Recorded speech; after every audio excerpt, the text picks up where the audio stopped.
Atenció, pregunta. Per què han servit els molins de jonquet? Per fer farina? Per moure el cul? O per especular amb l'habitatge? No ho sé! Conta-m'ho, reina! A Jonquet, un barri que ha canviat la seva vibra 180 graus. Tot va començar com un indret tranquil i pesquer caracteritzat pels seus molins que feien farina. Era un barri situat fora de les murades de la ciutat i damunt un penya-segat que fins i tot tenia platja pròpia. Però tot va canviar quan van construir el passeig marítim l'any 1947. Abans podies trobar fins a 7 molins com aquest. De fet, l'any 1950 varen ser l'escenari de la pel·lícula Captain Blackjack.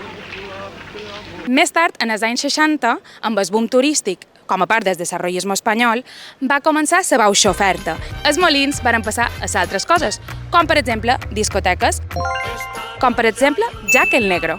Tots aquests moviments culturals varen fer que en els anys 70 i 80 el Jonquet se convertís en un escenari de lo que podríem anomenar part de la nostra petita moguda. Ara bé, amb l'arribada del VIH també va ser un dels primers indrets on la por i l'estigma social varen fer mal. La marginalitat era tan grossa que els hi faltaven serveis bàsics com electricitat i aigua.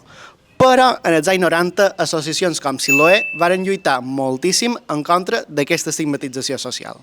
Els promotors varen aprofitar la degradació del barri per especular en l'habitatge i això va fer que molts de veïnats del barri se n'haguessin d'anar. Avui, entre Airbnbs, murals, molins degradats i rentadors oblidats, el Jonquet lluita per mantenir una identitat. Perquè què és el primer que te ven al cap quan xerram del Jonquet?